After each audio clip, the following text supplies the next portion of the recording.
یہ صرف تیل کی گزرگاہ کی کہانی نہیں رہی ہے، معاملہ سمندر کی تہہ میں دوڑتی ان خاموش لائنز تک پہنچ چکا ہے جن پر آج کی دنیا کی معیشت، بینکاری، فوجی رابطے، internet, stock markets, cloud servers اور یہاں تک کہ روزمرہ موبائل رابطے بھی کھڑے ہیں۔ آبنائے ہرمز کو دنیا برسوں تک صرف ایک آئل چوک پوائنٹ سمجھتی رہی، مگر اب ایران کے اندر پہلی بار ایک نیا بیانیہ ابھر رہا ہے۔ ایسا بیانیہ جو کہتا ہے کہ اگر دنیا 20ویں صدی میں تیل کے ذریعے چلتی تھی تو 21ویں صدی میں ڈیٹا کے ذریعے چلتی ہے، اور اگر تیل پر دباؤ ڈالا جا سکتا ہے تو ڈیٹا پر کیوں نہیں؟ یہی وجہ ہے کہ تہران کے سخت گیر حلقوں، پاسداران انقلاب کے قریب سمجھے جانے والے میڈیا اداروں اور بعض ایرانی قانون سازوں نے اب آبنائے ہرمز کے نیچے بچھی عالمی انٹرنیٹ کیبل نیٹ ورک کو ایک نئے اسٹریٹجک ہتھیار کے طور پہ پیش کرنا شروع کر دیا ہے۔ آپ سب پر سلامتی ہو، میں یاسر رشید ہوں اور آپ دیکھ رہے ہیں سنو نیوز۔ ناظرین، یہ بحث کسی خیالی سازش سے نہیں بلکہ ایک حقیقی جغرافیائی حقیقت سے جڑی ہے۔ دنیا کے بڑے سب marine fibre optic cable systems جو یورپ، مشرق وسطیٰ، جنوبی ایشیا اور مشرقی ایشیا کے درمیان ڈیٹا منتقل کرتے ہیں، ان میں سے کئی خلیج کے انہی پانیوں سے گزرتے ہیں۔ فیلکن، جی بی آئی، ٹی جی این گلف اور دیگر کیبل سسٹم صرف انٹرنیٹ فراہم نہیں کرتے بلکہ بین الاقوامی بینکنگ، مالیاتی لین دین، فوجی کمیونیکیشن، کارپوریٹ کلاؤڈ سروسز اور حکومتی ڈیٹا نیٹ ورکس بھی انہی لائنوں کے اوپر انحصار کرتے ہیں۔ گوگل، میٹا، مائکروسافٹ اور عالمی مالیاتی نظام سوئفٹ جیسے ادارے انہی راستوں سے جڑے ہوئے ہیں۔ یعنی اگر کبھی ان کیبلز میں بڑی رکاوٹ پیدا ہو جائے تو اس کے اثرات صرف کسی ایک ملک تک محدود نہیں رہیں گے بلکہ یورپ سے ایشیا تک پورا ڈیجیٹل بہاؤ متاثر ہو سکتا ہے۔ ایران کے سخت گیر میڈیا نے اسی نقطے کو بنیاد بنا کر یہ موقف اختیار کرنا شروع کیا ہے کہ تہران کے پاس صرف تیل کی گزرگاہ پر نہیں بلکہ ڈیٹا کوریڈور پر بھی جغرافیائی برتری موجود ہے۔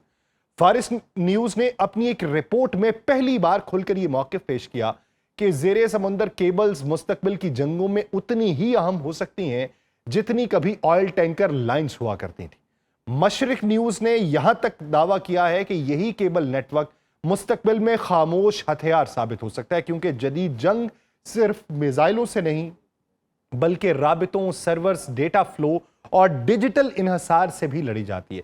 تو یہاں پر پھر ایک اہم سوال پیدا ہوتا ہے کہ کیا ایران واقعی ان کیبلز کو بند یا کنٹرول کر سکتا ہے؟ قانونی طور پہ معاملہ اتنا آسان نہیں ہے۔ بین الاقوامی سمندری قوانین، خصوصاً اقوام متحدہ کے سمندری کنونشنز، عالمی پانیوں میں موجود مواصلاتی انفراسٹرکچر کو ایک حد تک تحفظ دیتے ہیں۔ اسی لیے ایران براہ راست یہ اعلان نہیں کر رہا کہ وہ کیبلز کاٹ دے گا، بلکہ تہران کے اندر اب ایک نسبتاً مختلف راستہ زیر بحث ہے۔ ایرانی پارلیمنٹ کے بعض ارکان ایک ایسا ریگولیٹری ماڈل سامنے لا رہے ہیں جس کے تحت آبنائے ہرمز اور ملحقہ پانیوں میں موجود یا گزرنے والی کیبلز کے لیے پیشگی اجازت، سیکیورٹی نگرانی اور ممکنہ فیس جیسے معاملات کو قانونی شکل دی جا سکے۔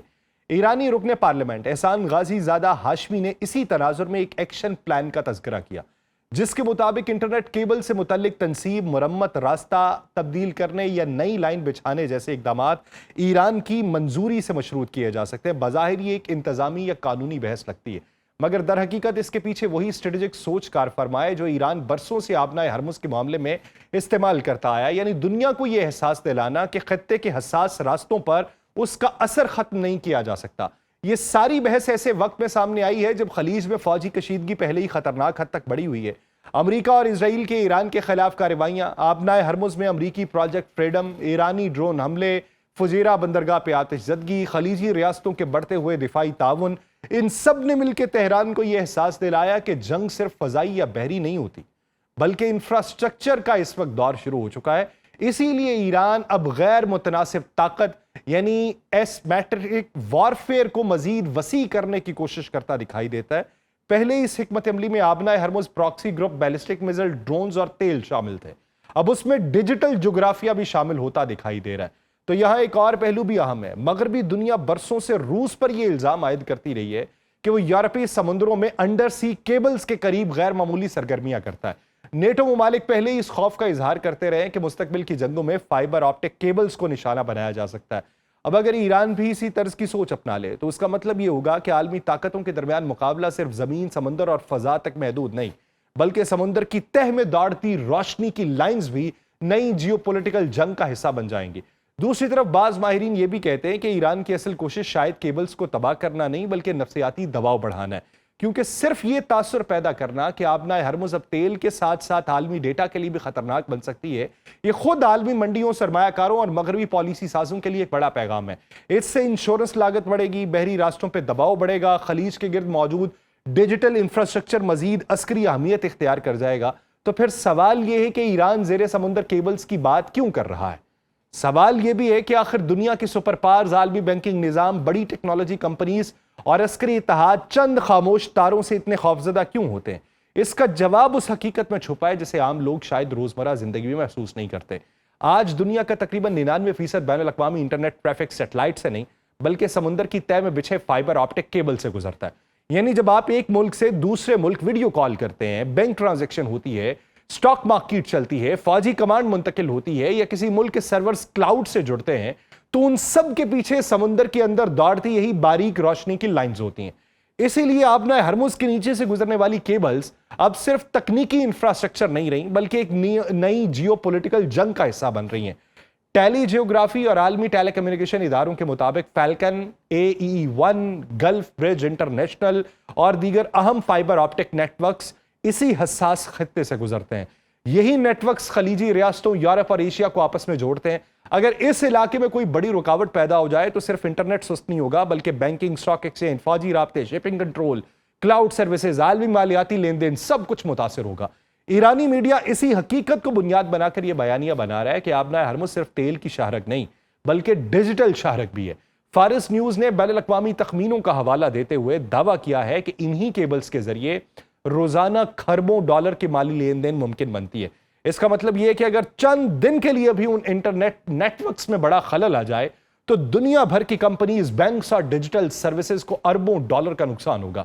یہی وجہ ہے کہ تہران کے سخت گیر حلقے اب اس معاملے کو محض ٹیکنالوجی نہیں بلکہ قومی سلامتی، معاشی طاقت اور اسٹریٹجک اثر و رسوخ کے زاویے سے دیکھ رہے ہیں۔ دلچسپ بات یہ ہے کہ ایرانی حلقے ابھی تک براہ راست کیبلز کاٹنے یا تباہ کرنے کی بات نہیں کر رہے۔ ان کا اصل زور کنٹرول اور ریگولیشن پہ ہے، یعنی وہ یہ موقف پیش کر رہے ہیں کہ چونکہ آبنائے ہرمز کا ایک اہم حصہ ایران اور عمان کے علاقائی پانیوں میں آتا ہے، اس لیے تہران کو یہ حق حاصل ہونا چاہیے کہ وہ اس کے نیچے سے گزرنے والے انفراسٹرکچر پر نگرانی، اجازت نامے اور ممکنہ فیس جیسے ضابطے نافذ کرے۔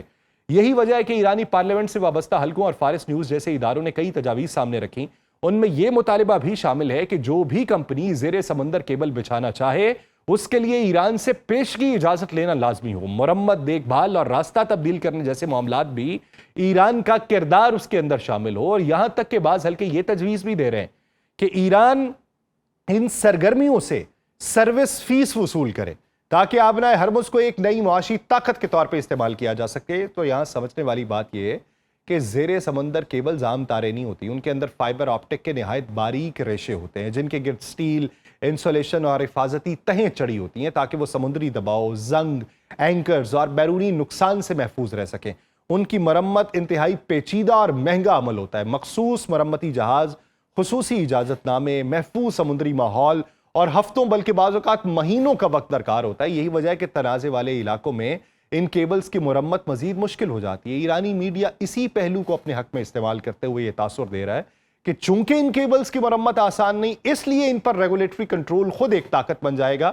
ان کے مطابق اگر عالمی ٹیکنالوجی کمپنیز خلیج کے حساس راستوں سے فائدہ اٹھاتی ہیں تو انہیں ایران کے بنائے گئے قواعد کے تحت کام کرنا چاہیے۔ گویا تہران اب ڈیجیٹل خود مختاری کے تصور کو اپنی جغرافیائی پوزیشن کے ساتھ جوڑنے کی کوشش کر رہا ہے۔ یہاں قانونی پیچیدگی بھی بہت بڑی ہے۔ اقوام متحدہ کے جو سمندری قوانین ہیں ان کے مطابق ساحلی ریاستوں کو اپنے علاقے کی جو پانی ہیں ان میں بعض اختیارات حاصل ہوتے ہیں، لیکن عالمی مواصلاتی انفراسٹرکچر پہ مکمل اجارہ داری یا ڈیٹا فلو پہ لامحدود کنٹرول یہ تسلیم شدہ اصول نہیں ہے۔ اسی لیے امریکہ، یورپی ممالک اور بڑی ٹیکنالوجی طاقتیں ایران کی اس تشریح کو شاید کبھی قبول نہ کریں۔ اگر تہران واقعی اس سمت میں عملی قدم اٹھاتا ہے تو یہ صرف سفارتی تنازع نہیں بلکہ عالمی سطح کا بحران بنے گا۔ اور یہ بھی حقیقت ہے کہ زیر سمندر کیبلز کی مسلسل نگرانی آسان نہیں ہوتی۔ جہازوں کی طرح انہیں ہر لمحہ ٹریک نہیں کیا جا سکتا۔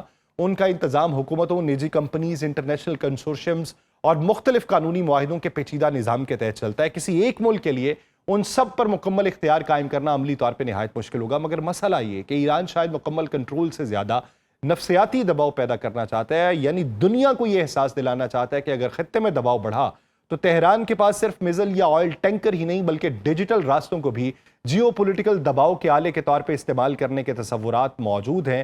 یہ بحث اب اس لیے بھی تیز ہے کیونکہ ایران مسلسل یہ الزام لگا رہا ہے کہ امریکی آبنائے ہرمز کے گرد بحری ناکہ بندی مزید بنا رہے ہیں، اور دوسری طرف تہران خلیجی ریاستوں خاص طور پہ یو اے ای اور بحرین پہ یہ الزام بھی عائد کر رہا ہے کہ وہ امریکی اور اسرائیلی کارروائیوں میں سہولت فراہم کر رہے ہیں۔ اسی ماحول میں ایرانی وزارت خارجہ کے ترجمان اسماعیل بقائی کا وہ جملہ سامنے آیا جس میں انہوں نے کہا، اگر تم شیر کے نوکیلے دانت دیکھو تو یہ نہ سمجھو کہ شیر مسکرا رہا ہے۔ یہ دراصل ایک علامتی پیغام تھا کہ ایران اب اپنے روایتی عسکری ذرائع سے ہٹ کے نئے میدانوں میں دباؤ ڈالنے کی سوچ رہا ہے، لیکن اس حکمت عملی کے خطرات ایران کے لیے بھی کم نہیں ہیں۔ خلیج کی معیشتیں ایک دوسرے سے جڑی ہیں، اگر کسی بڑے ڈیجیٹل انفراسٹرکچر میں خلل آیا تو اس کے اثرات خود ایران پر بھی پڑیں گے۔ تجارت، علاقائی مواصلات، بینکاری اور اقتصادی رابطے متاثر ہوں گے۔ اس لیے بعض ایکسپرٹ یہ کہتے ہیں کہ ایران شاید عملی تباہی سے زیادہ اسٹریٹجک سگنلنگ کر رہا ہے، مگر چاہے یہ صرف نفسیاتی دباؤ ہو یا مستقبل کی اسٹریٹجی، ایک حقیقت واضح ہے کہ آبنائے ہرمز اب صرف تیل کی گزرگاہ نہیں، دنیا ایک ایسے دور میں داخل ہو رہی ہے جہاں سمندر کے نیچے بچھے فائبر آپٹک ریشے بھی اتنے ہی اہم ہو جاتے ہیں جتنے کبھی بحری بیڑے، جنگی جہاز اور آئل ٹینکر ہوا کرتے تھے۔ مجھے دیجیے اجازت، اللہ نگہبان۔